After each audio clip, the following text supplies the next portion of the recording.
Welcome to LFPL's At the Library series, an ongoing podcast featuring author talks, programs, and events at the Louisville Free Public Library. For more information about upcoming events, visit us online at www.lfpl.org/upcoming events.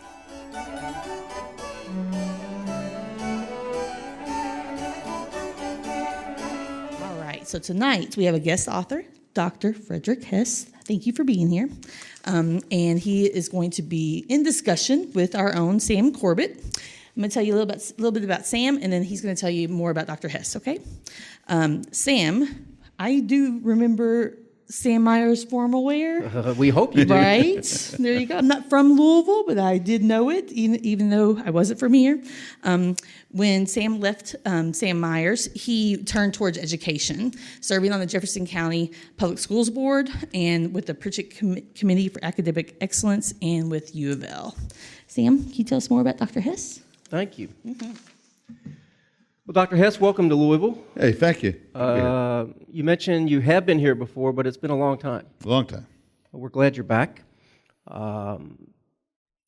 I want to thank all of you all for being here tonight and thank the library for facilitating this conversation. I hate to admit this, but I discovered the library about 4 years ago when I figured out that they would let you borrow books that you could read, and then you could give them back, and you didn't have to pay anything. Took me a long time to figure that out, obviously. But I always encourage people, if you're not providing a little financial support to the Outstanding Library Foundation, I would encourage you to do that, because they can always use a few more dollars to continue to do what they do and to expand what they do, and maybe buy a few more books that I am putting on my wish list that are taking me 2 and 3 months to get. So, Dr. Hess, give us a quick 1-minute introduction.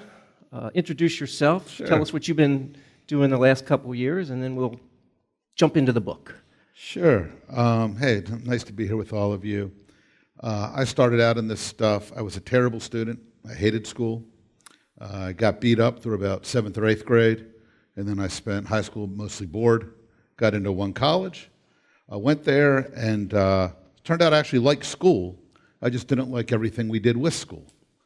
I started substitute teaching for beer money when I was sophomore, junior in college.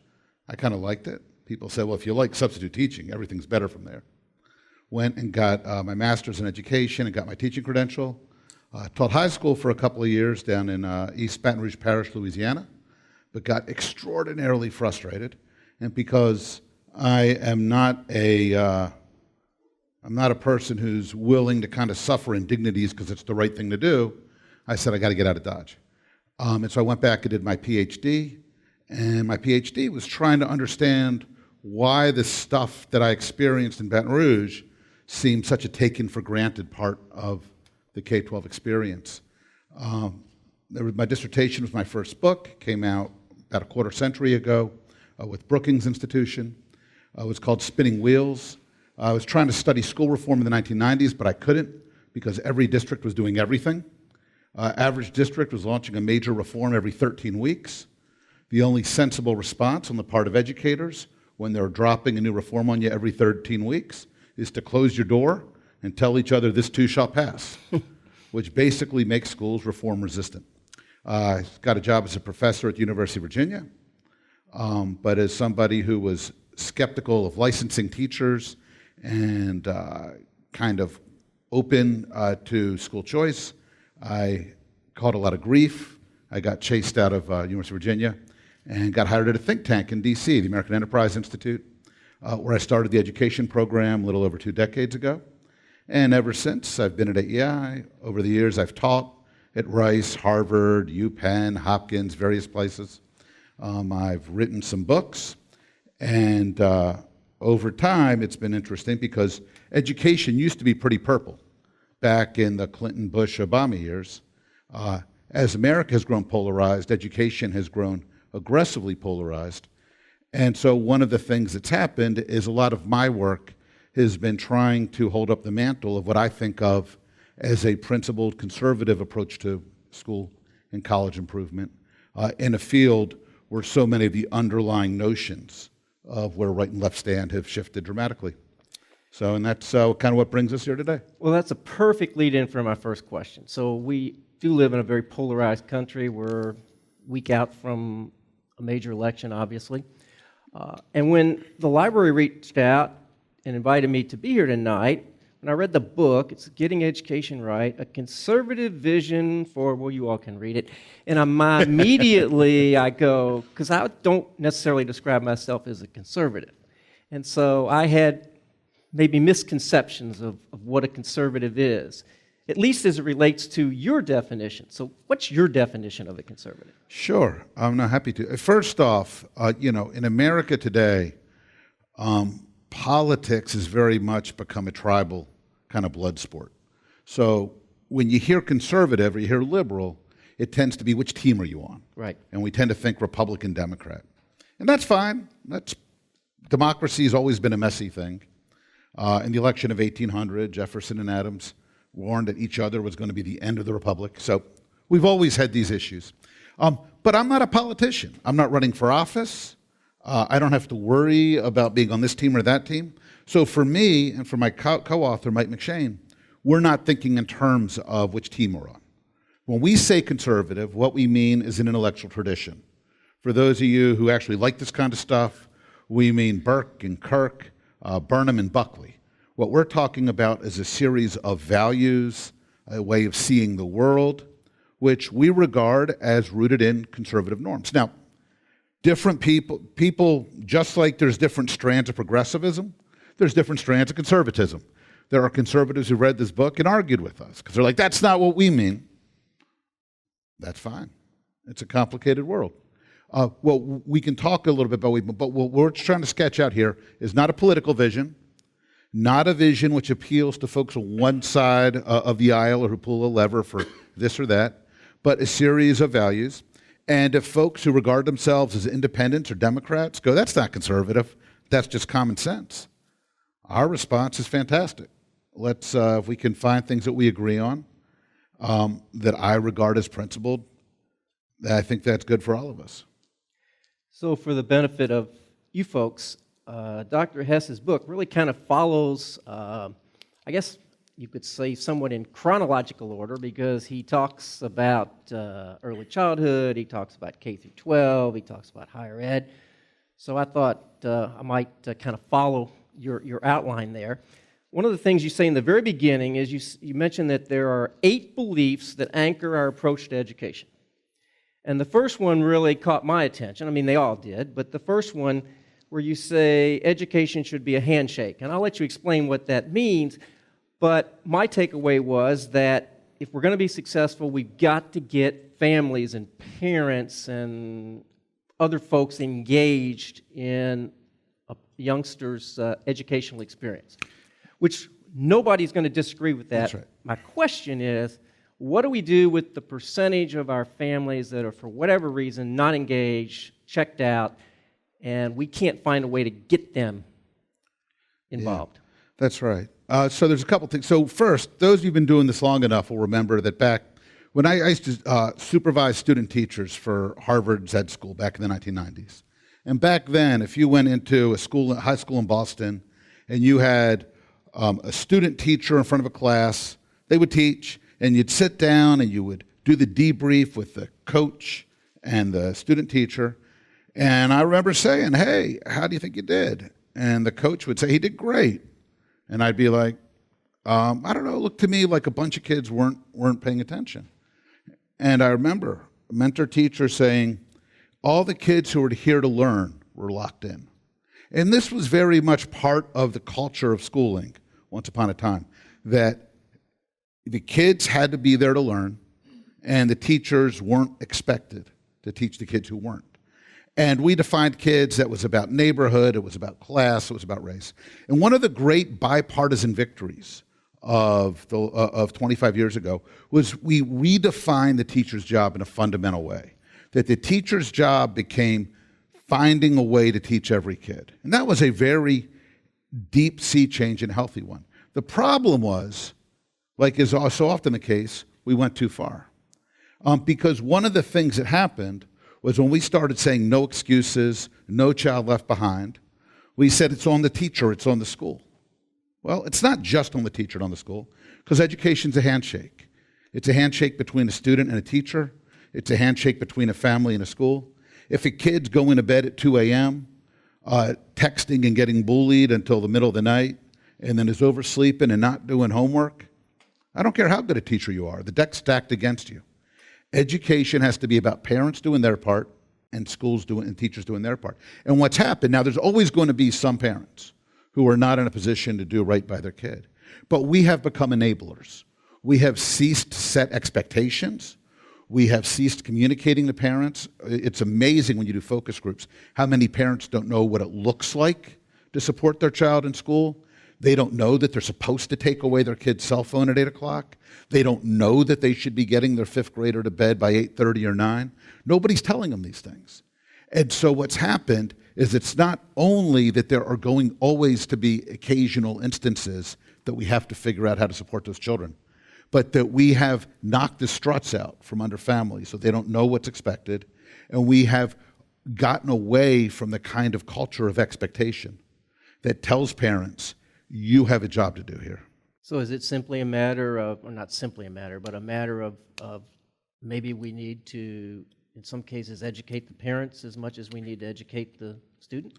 Oh, we need absolutely. So, one of the reasons we started driver's ed 75 years ago was because when you put a teenager behind the wheel of a ton or 2-ton piece of machinery, they're a danger to folks.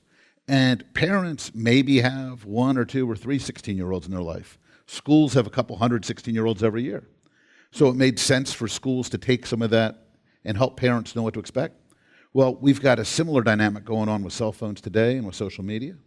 Parents are overwhelmed, and schools have done an abysmal job of helping parents understand what the expectations need to be, partly because we've made educators so nervous to speak up. When they speak to parents forcefully, we accuse them of being arrogant. We tell them they're not being respectful of different traditions. We have invaded, we've brought into this conversation language of equity in ways that suggest somehow it's equitable to let kids stay up until 11 o'clock or 12 o'clock, and 24% of the nation's students are chronically absent. They're missing 18 or more days of school a year. This isn't equity. This is schools not being clear and firm about expectations, and us as a society making it a guessing game for parents as to what they're supposed to do and how they're supposed to do it when it comes to setting up their children to succeed. All right, so let's talk about, as you do in the book, starting with early childhood, preschool. I mentioned to you the other day when we chatted, our mayor, who's, I guess, finishing his second year in office, as when he ran, and since he's been in office, has a major push around, I don't know if he uses the term universal preschool, but that's the concept. And you hear that a lot. You see that a lot in other cities, other states. You talk in the book about really early childhood is kind of a mixed bag. And let me preface this by saying, as a non-educator, I'm a huge early childhood fan. Mm-hmm.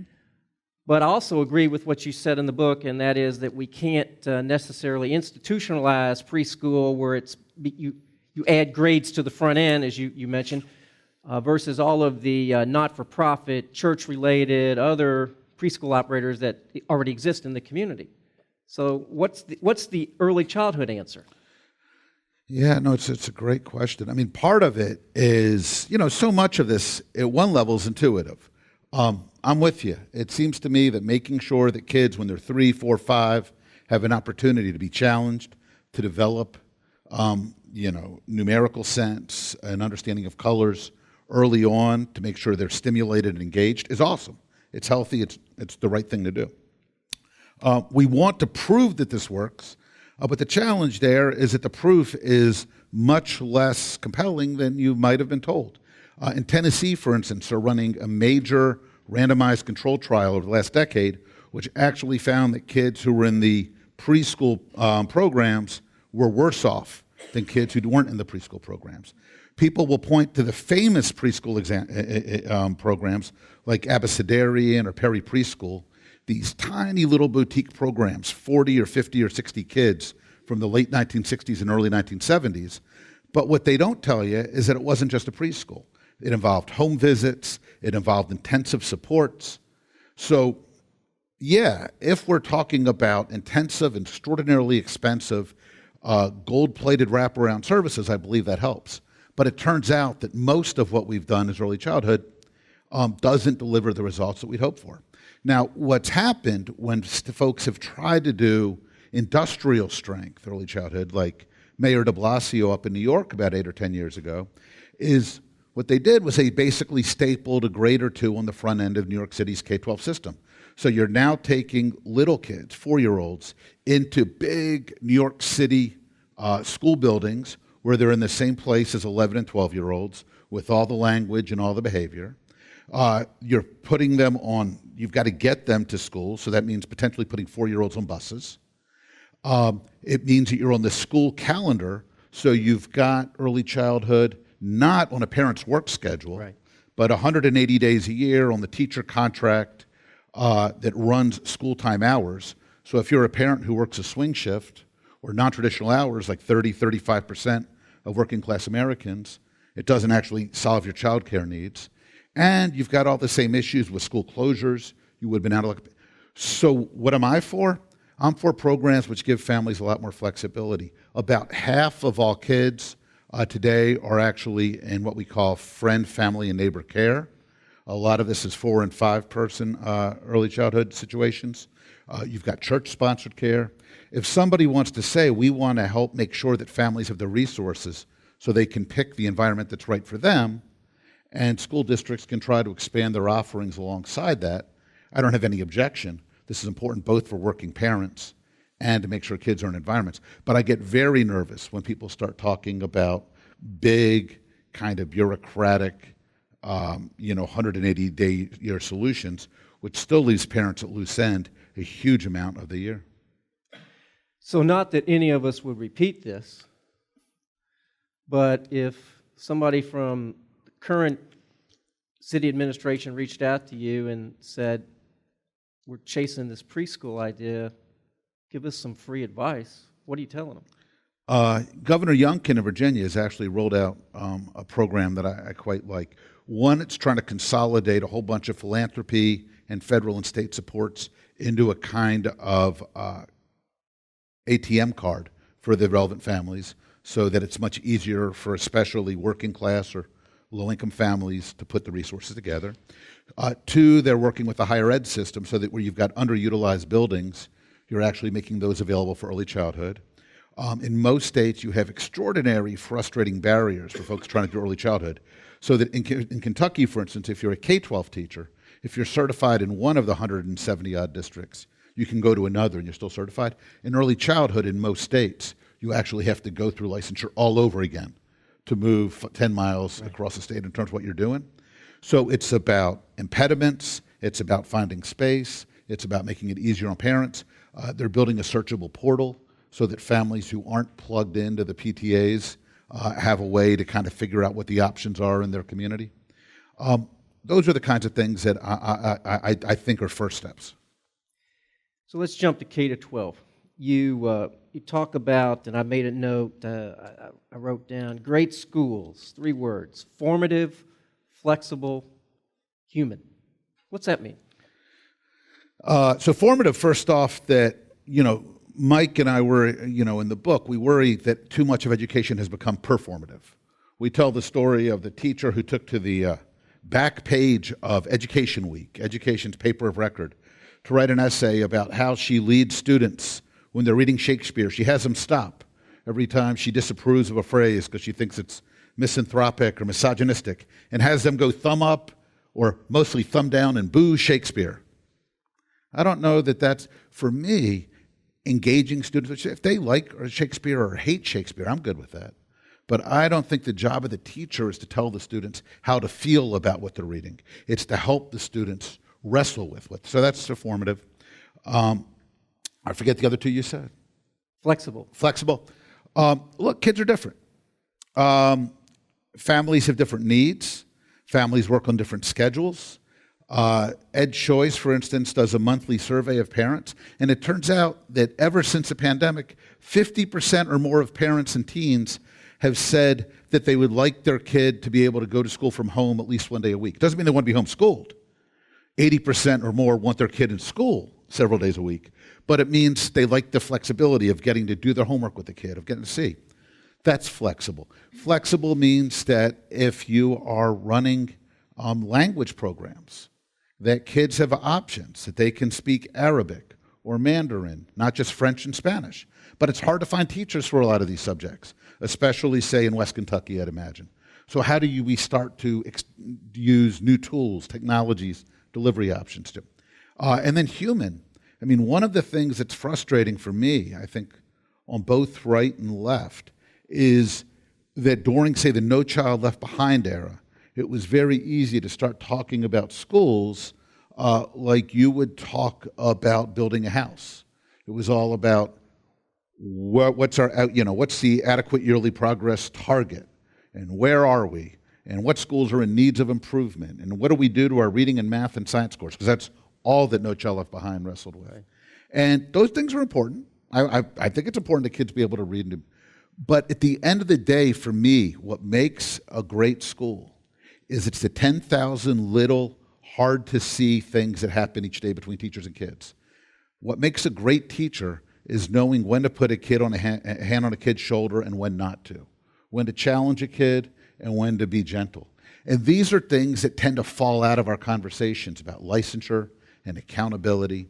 And now I do worry because parents woke up to the fact that their kids were frustrated and angry and alienated in school. 60% of high schoolers are disengaged, if you look at the surveys.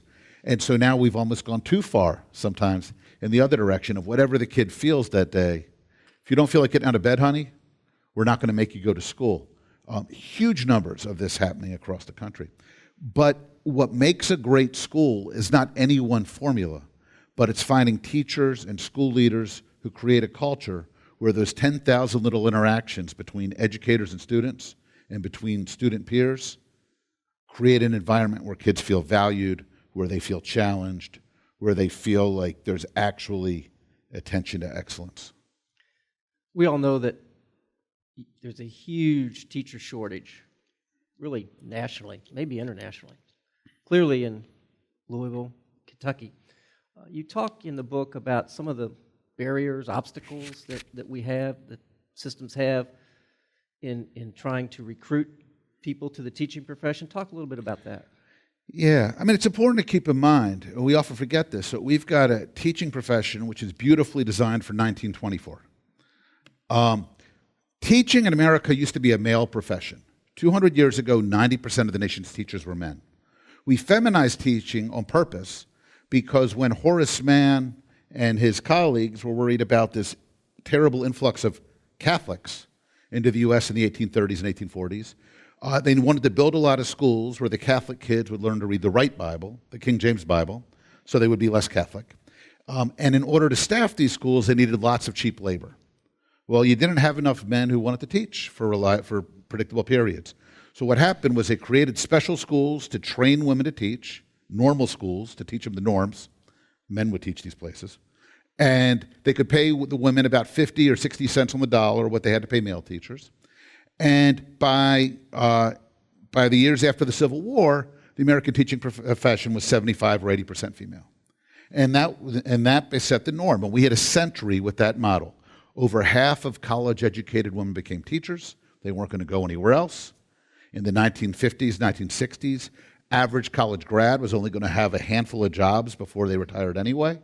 So you could recruit on campus for 22-year-old women who were going to come teach for 30 years. That's still the model most HR departments and most school districts I work with kind of rely on today. Problem? Today, only 15% of college-educated women become teachers. Today, when you go on campus and try to recruit 22-year-olds by telling them they can do the same job day in, day out into their 50s, turns out it doesn't actually land. What's that suggest? Does it mean that the old model of hire teachers, tenure them, pay them step and lane scales for 30 years was the wrong model or a bad model? Of course not. It was a perfectly reasonable model. in 1924 and 1964. The problem is it's wildly out of whack with how educated professionals get jobs and do their work in America today. So long as so long as Jefferson County's job is every year to try to find 6,000 quality adults who are going to fill all its classrooms, especially in STEM fields, especially in areas like biology or calculus. It's a dog chase in the car. What I'm strongly in favor of is us starting to think not so much about how do we get in the country 3.5, 3.6 million terrific teachers every year, but how do we start to rethink what the teaching job is? How do we start to unpack that so that we understand that if you are a phenomenal reading teacher, it's crazy that you're only teaching reading 75 minutes a day to 26 children, and then you're teaching math to 75 children, and then you're watching kids eat lunch for 35 minutes in the cafeteria. If we have scarce skills in our schools, we ought to make sure we're tapping those skills and compensating the educators accordingly. If we've got great teacher leaders, we ought to be redesigning their teams so they are actually leading colleagues who are part of their grade level, who are part of their subject team. So I think what we need to do is we've tended to kind of get into this back and forth about, do teachers care enough? Do they work hard enough? I think the better question to ask is, how can we start to think differently about the teaching job so that we're putting teachers in a position to succeed? So when we talk about teachers in this country nowadays, it seems inevitably we start to talk about teachers' unions, teachers' associations, which you do mention in the book. And some of our teacher leaders are in the room tonight. My opinion is some of the knocks that teachers' unions get are not fair. A lot of the criticisms are not fair. They're not without sin. I'm a good Catholic boy, so I can use that. But what is the role of a teachers' union today? Yeah, it's like with so much of our polarized debate is it's easy to spend time kind of arguing back and forth. I'm pretty critical of the unions. Mike and I in the book, we kind of walk through some of it. But I don't think it's because they're malicious. Randy Weingarten, the president of the AFT, is a friend of mine.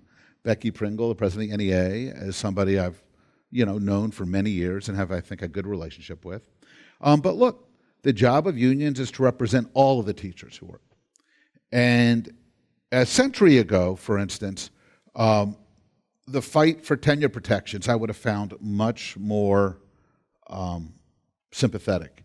In the 1910s, New York State would fire a teacher if they didn't conform to the height and weight charts. States would routinely fire women teachers when they became pregnant.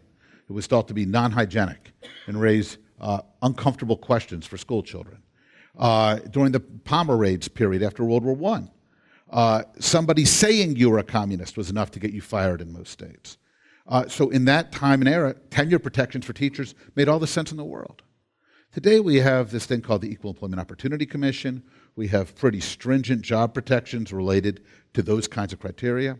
I worry today that much of what's in place actually protects teachers who are not doing right by kids. Nonetheless, the unions, because it's their mandate, wind up obliged to defend all of their members, even the ones who I think are not serving children well.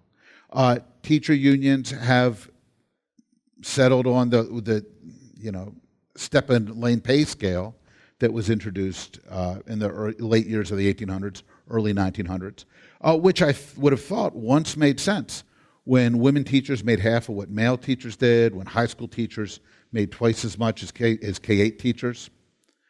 Step and lane pay scale would have made a fair bit of sense, I think. Today, I worry that it makes it very hard to attract teachers who are hard to attract, especially in areas like science and engineering and mathematics. It's not that hard. I was a social studies teacher. We're easier to attract. Phys ed teachers are easier to attract. The fact, though, that compensation is not about whether your skills are hard to find or whether you're a phenomenal reading instructor, but how long you've worked and how many degrees you hold, I think is problematic. But the unions have fought very hard to defend it. So, I disagree with them, but for me, I'd much rather have the arguments about the merits and the substance rather than have this be hurling insults about who doesn't really care about the kids. Right, because we all care about the kids. That's a cliche, but I think it's also true. So where do you stand, and this just popped into my little head here, sitting here, where do you stand on this differentiated pay concept as it relates to science and STEM teachers are harder to get, so should we pay them more than we pay a phys ed teacher or a reading teacher? Yeah, I believe we should differentiate based primarily on functions. One of the things that you keep in mind when you look at other professional lines of work, healthcare or architecture or law, is all the lawyers in a law office aren't paid on the same scale. Some lawyers are highly skilled trial attorneys. Some lawyers are sagacious veterans who are. Others are, file crunchers.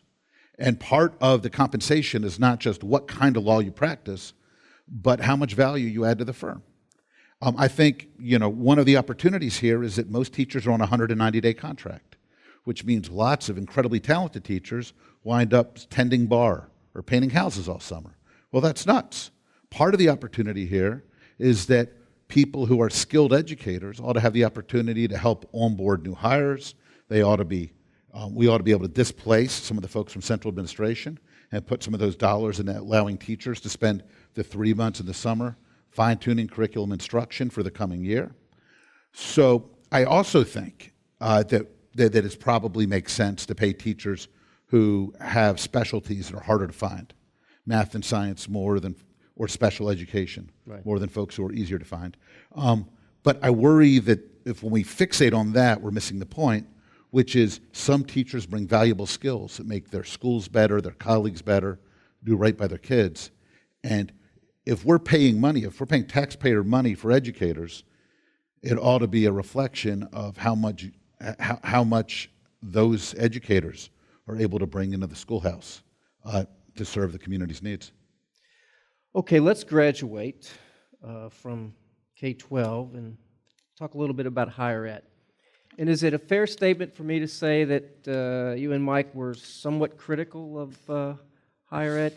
With all due respect to now Mayor Abramson, who's living in that higher ed world, that evil world of higher ed. So let's talk about colleges and universities. Yeah, I think higher ed can be a wonderful thing. I think one problem is that higher ed has allowed itself to very much take a side in a lot of our larger cultural and ideological disputes, which I think has been a disservice both to the thoughtfulness of the disputes and to the place of higher ed. And then a second, somewhat distinct concern is that college diplomas were never intended to be hiring credentials. They were meant to signify that you had chosen to go on and learn about. But when Enterprise Rental Car is saying, look, in order to work the counter, we want you to have a diploma. We don't care what you studied. Right. We don't care if you studied communications or economics or art, but you need that piece of paper in order to fill out the online. That's insane. What it does is it turns Americans, it puts them in a hostage situation where they have to pay a ransom to some college in order to buy a piece of paper they may or may not want in order to get a job where you get to wear a white collar and kind of, earn a decent health care. That's not what college is for. And I think partly that problem and what happened is Mike and I argue in the book that this was partly an unintended consequence of the Civil Rights Act of 1964, which said employers could not use discriminatory hiring criteria. And over a series of lawsuits, most famously Griggs versus Duke Power in 1973, the Supreme Court said, look, you can't really use IQ tests. You're going to be in legal jeopardy if you use skill-based hiring tests. So over time, what happened is employers became very nervous about using a lot of other ways of selecting employees. But even though the Supreme Court warned about this in 1973 and said, you can't treat college diplomas differently, we treat college diplomas differently. And so what happened is lots of people felt like they had to buy that piece of paper in order to get to the bucket for the kinds of jobs that are going to, that you have a chance to make a lot of money and kind of not sweat too much. And I don't think that's been good for college, and it sure as heck hasn't been good for Americans. So what's the solution as we sit here in 2024? So there's twofold. On the first one, the fact that higher ed feels like it's on one side of these divides, I think we're starting to see some self-correction here. We see colleges embracing institutional neutrality. The famous Calvin report for Chicago 60-odd years ago that, of course, individual professors can write their op-eds. And of course they can go on radio and they can speak their piece. But the question is whether the college should say, this is what we all think. And that's not the place of institutions that exist to cultivate free inquiry and reflective discourse.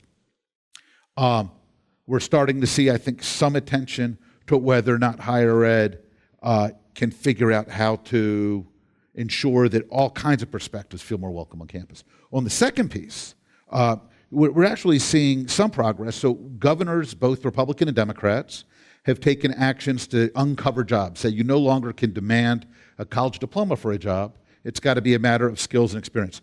Josh Shapiro's done this in Pennsylvania. Larry Hogan did this in Maryland. A number of other governors are looking at this. In fact, the Harris in the Trump White House, there was actually a plan working on this that got suspended when he lost in 20, and he did lose. The Harris campaign also has language on this in her 80-page online document. So there's a little bit of that. But it's also the case that what we need to do is make sure employers feel comfortable using other alternatives.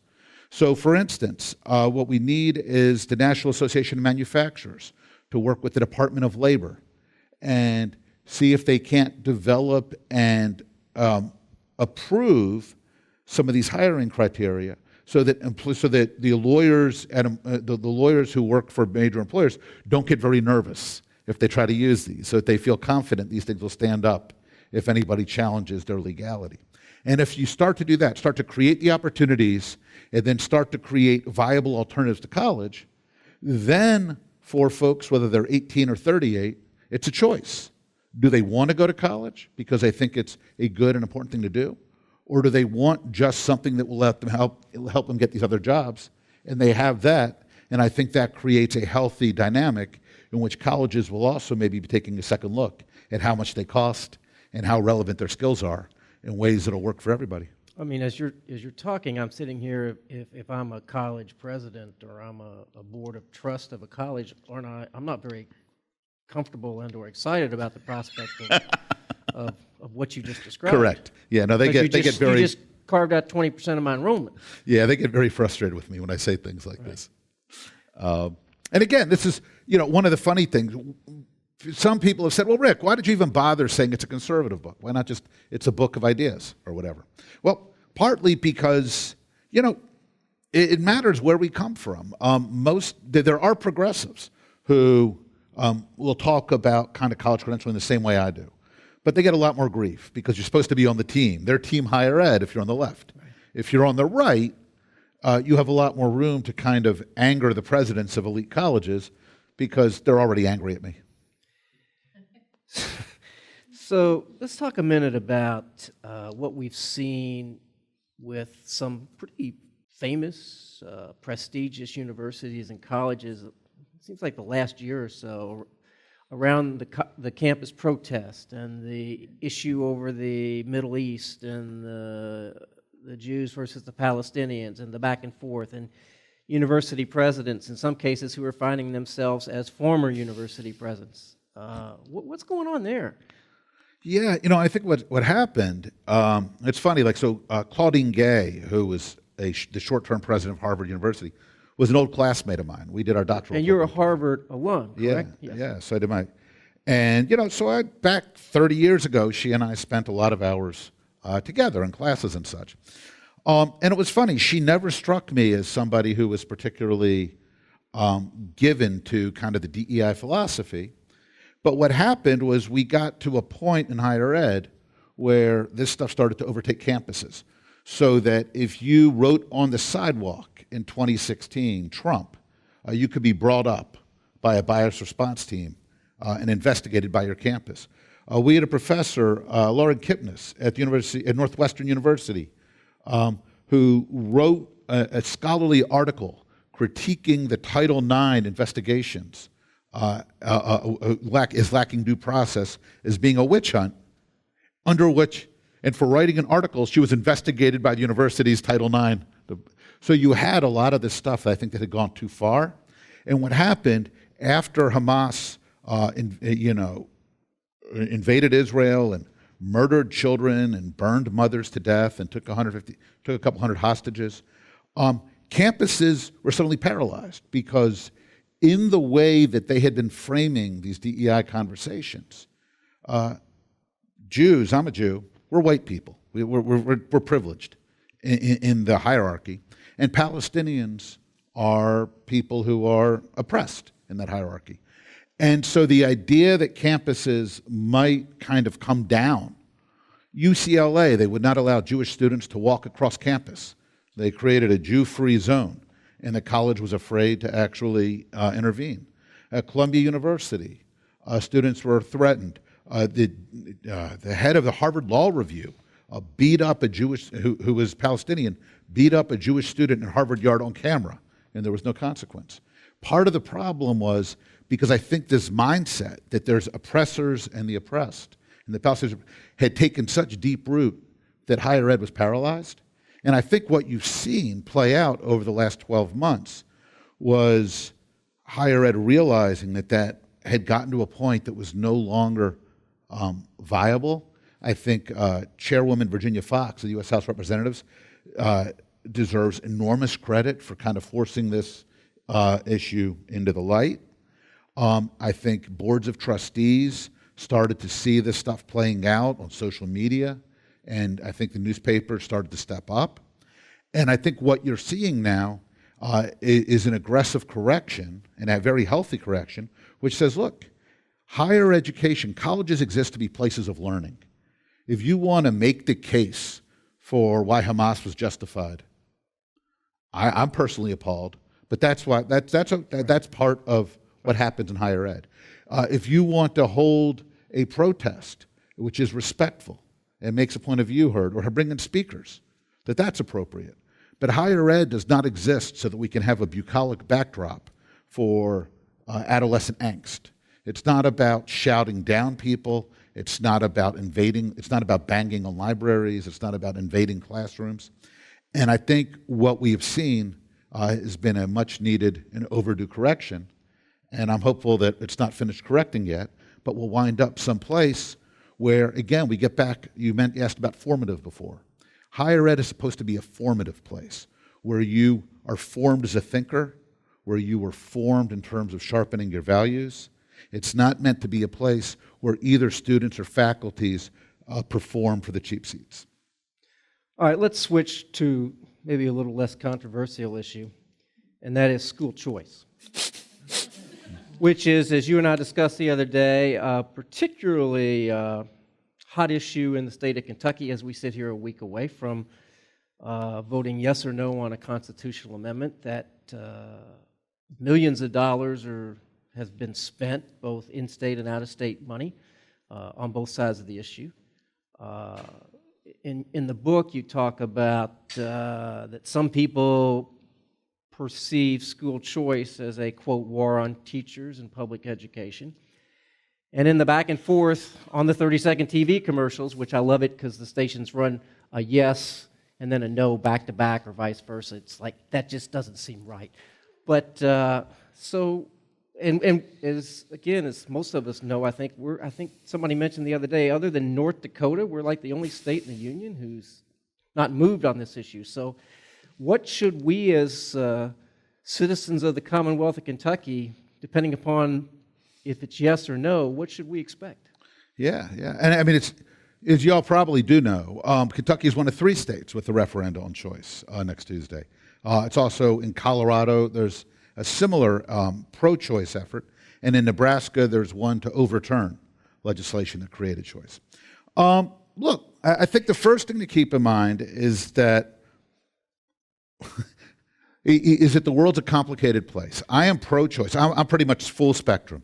I am in favor of vouchers, of tax credits, of charter schools, of magnet schools, of education savings accounts. Not because I think these things are magic solutions, not because they will magically fix education, but because, one, I think they create the opportunity to do better. I think they make it easier for families and educators to find work environments where they can do their best work, that are the right fit for that child, or that align with kind of what that educator wants from the school they work at. I think, second, it's important to keep in mind that for most when you hang out with people who cut these commercials or fly around arguing about school choice, it tends to be one or the other. Either public schools are failing and bad and we have to blow up zip code education, or this is a conspiracy of billionaires who are eager to destroy American education for personal profit. Sounds like you've been watching Kentucky television. Yeah. And the reality is most normal Americans don't think about it that way. When you ask Americans, do you like your kid's school? For the last 60 years, it has consistently been that 70 to 75% of parents will give their oldest kid's school an A or a B. They like their school. It's also the case when you ask Americans how they feel about education choice today. 70% plus are pro-charter schools, pro-education savings accounts, pro-tax. What's going on? They don't actually recognize the war that you probably see, that you see on TV. What they see, and this has really been a phenomena that's taken place since the pandemic, is up and from 1990 when you had the first modern voucher program in the U.S., in Wisconsin, the Milwaukee Parental Choice Program, in 1991 when you had the first charter school law in Minnesota. From 1990 through about 2019, most of the argument about school choice was this is a way to let kids trapped in awful schools get to safety. It was a lifeboat for kids mostly trapped in awful or unsafe urban schools. What changed with the pandemic was suddenly lots of parents felt like, A, their schools weren't there for them in the way they had thought they were, and B, you saw lots of parents, once they were watching kind of this fragment of learning take place on kids who had muted Zoom on, they were frustrated and concerned by some of the cultural stuff they saw. And what happened was over the last 5 years, school choice morphed from something that's Medicaid, about letting those in deep need get out of their schools, to Medicare, to something that folks like having as an option if they need it. And so I think that's where we are today. For somebody like me, that seems entirely healthy. Look, Kentucky spends $18,500 per child per year. In a class of 25, that's $450,000. Yet median teacher pay in Kentucky, according to the NEA, the nation's largest teacher union, is only $56,000 a year. That means about 88% of what's getting spent per pupil is not winding up in a teacher's paycheck. That suggests to me, A, that there's probably room to run schools in ways that are more rigorous and more efficient, and that value the educators in them more, and that the outflow of resources to support kids in other learning environments seems workable and practical. So I support school choice not because I think it's any kind of magic bullet. I support it because I think it creates opportunities for frustrated families and frustrated educators to find or to create better learning environments. And I think that's an important piece of flexibility. And all right, let me follow up on that last point you made. One of the things I've been told is that in states that have adopted, in all likelihood, we end up with a voucher program if this passes. One of the things I've been told is that 70+% of the students who are taking advantage of the voucher program are children who are already in, prior to the program, a private or parochial school. So it's not necessarily, the majority of the kids are not. Yeah, so that's is that a fair? No. So partly it depends entirely how you write the law. So for instance, famously, the Milwaukee Parental Choice Program and the DC Opportunity Scholarship are income capped. So you have to be under a certain income. Generally, families in poverty below the poverty line. So for family 3, it's 100% of the poverty line or 150%. States can absolutely write their laws however they like, so that they can either say families already in private school are eligible for these, Right. or they can write laws that say families have to have attended public school for a year. So no, that's not a true number. The reality is that you can get different numbers program by program and state by state, Depending upon how you depending how write the you law. write the law. Okay. All right. Last question from me. You talk at the end of the book about that there's some way, I should have written down exactly how you said it, but it kind of revolves around recess. So talk about recess. I think for Mike and me, one of the acid tests of whether schools are humane and flexible is whether they value recess. I got banned by the George W. Bush administration, and I was banned from the Department of Education in the second term because Meaning you couldn't walk in the building? Yeah, or? they were not allowed to invite me in the building. Okay. Because I was a pretty fierce critic of No Child Left Behind. For some of the same reasons I've just been critical, say, of one-size-fits-all early childhood. Right. That I believe kids need to be able to read and do math. I think holding schools accountable in sensible ways, I don't think that law was a particularly good or robust or sensible way to go about it. And I said so. And one of the consequences of that kind of blunt force instrument is that you saw schools slashing recess. They were shuttering gifted programs. They were cutting time out of the things that make schools human for kids: art, music. Right. And so I think one of the things that you can tell, if you've got great test scores, and we're getting my fifth grader, we're getting him out of his current school because it's a great school academically, but they have 25 minutes a day for lunch and recess combined. And that is not a school, I think, that understands or appreciates how young people develop. And if you have to do that in order to get the kinds of academic results that we want to see, I don't think you're doing the job right.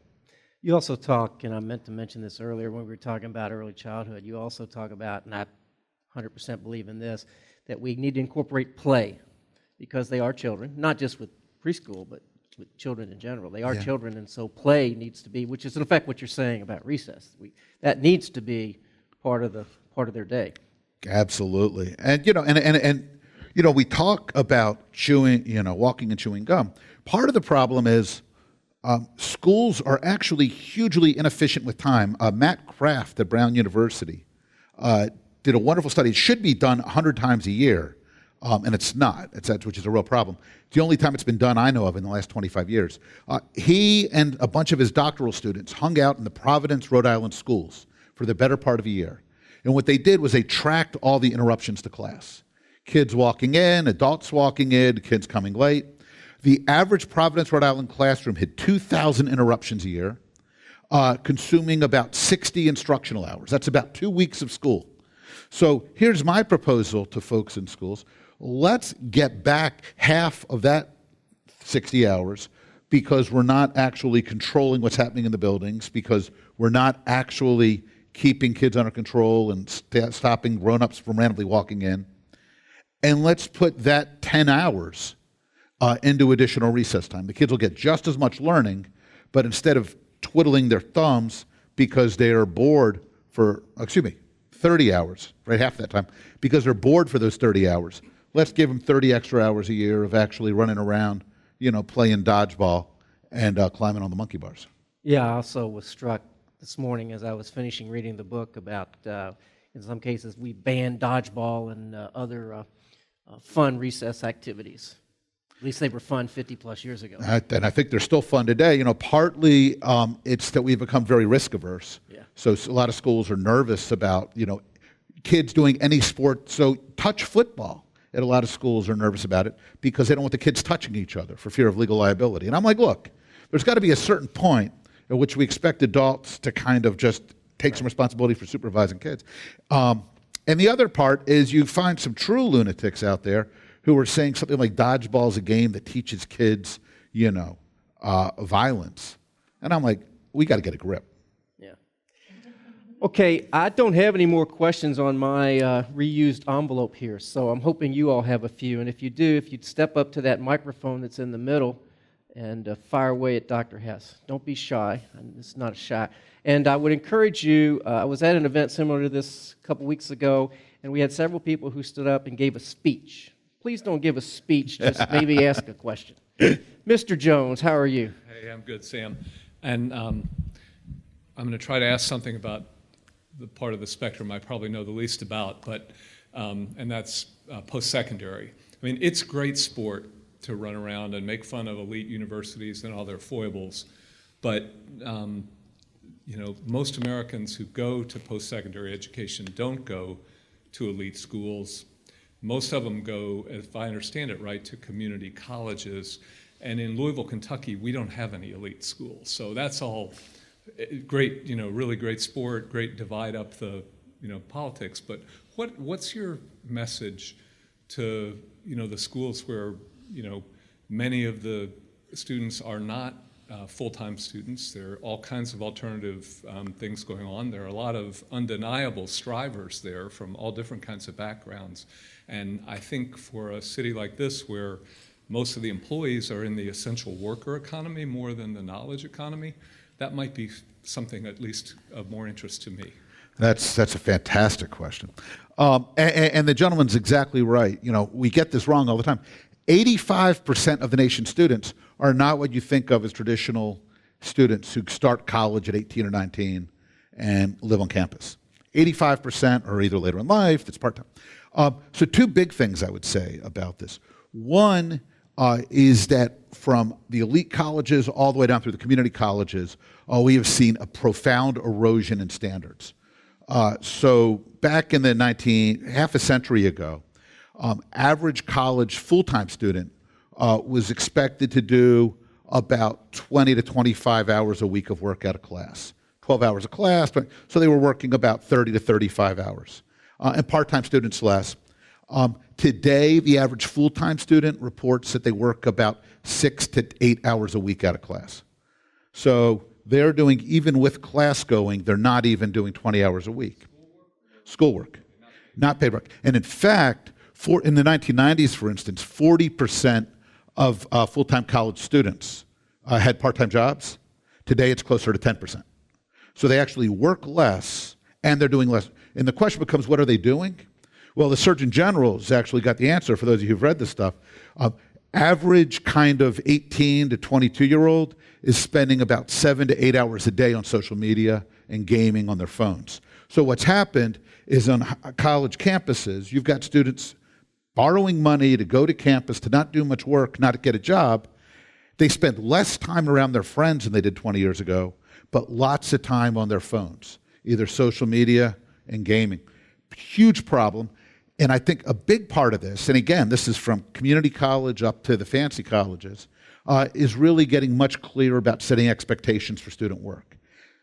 Part of the problem is if you're a professor, you don't want to be the one mean son of a gun on campus, because students on ratemyprofessor.com, they will say not to take your classes. People will avoid you. The students will grumble and make your life miserable. In many cases, even at second tier, not only at fancy places, but further down, parents will actually call professors to tell them to get off their kids' back. So the easiest solution for professors is just to give just enough work that the kids won't complain. This is why, just like it's unfair to kind of make this about failing individual teachers in K-12, it's unfair to make this about individual professors, I think, in higher ed. I think what's happened is institutions have accepted an erosion of the culture, and we need to kind of fight back on that. Second piece of this, and especially at, say, community colleges, is in elite higher ed, we've now created this norm where a full teaching load for faculty tends to be a 1-1 or a 1-2. That means they teach one course in the fall and one in the spring. This is partly why college is so incredibly expensive. It's partly why students struggle to graduate on time, because the courses they need aren't always taught. It also undermines kind of the intellectual culture of college, because students don't get to know full-time professors. They spend most of their time with adjuncts who aren't really part of the full-time community or graduate students. And part of the prestige chase is you even go to regional colleges that you think of as teaching institutions, not research institutions. And their faculty are teaching maybe a 2-2 or a 2-3. So they're teaching maybe 6 hours in the fall and 9 hours in the spring. Even if you add the other commitments, it means they are teaching 26 years, maybe 20 hours a week. We need to reset the expectation that most people go to college to be students. That's why colleges are there. Faculty ought to be expected to teach 30, 35 hours a week, say half the year. They're on a 40-week contract at most places. They ought to, for 26 of those weeks, 13 in the fall, 13 in the spring, they ought to be expected to teach about 30 or 35 hours a week. That means about maybe 4 courses, and then the out-of-course duties that go with. That would allow colleges to hire many fewer adjuncts. It would mean colleges should be selecting for faculty who actually want to teach, because that's why they're there.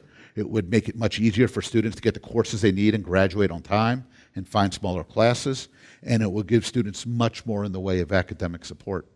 So it's funny because these are things that are also problems at elite higher ed, but for the folks who are going to higher ed because they just want to get the credential, they want to get trained so that they can go make a good job for themselves, a good life for themselves and their family, these problems actually, I think, hit harder. Other questions? I would use that as a segue into, you're worried about the college presidents worried about their enrollment. It needs to be okay for a kid to be a mechanic at the Ford dealer. He's making $60 an hour, and he didn't have that student debt. That needs to be okay. And I would like to, I went into a restaurant the other day, and there's a picture of 5 teenage boys' butts in a '63 Chevy working on it. The memories that kids take home from high school are in shop classes. They're not in your social studies class or my science class mostly, but those shop classes, and I would promote having more of those. Yeah, no, I think that's right. And this is one of the hopeful things is that I think there's a lot of bipartisan interest in career and technical education, both because there's a sense that students need to have these options and we shouldn't be burdening them with debt. And look, at a time when we've got about $2 trillion in college debt, and in fact, the current administration is trying to shift this debt from people who borrowed it to taxpayers who don't owe it. I think all of us have an interest in making sure that folks aren't borrowing money unnecessarily. To the kid that went ahead and learned how to work on Fords, he's supposed to pay. And I'm thinking maybe 20% enrollment would decrease.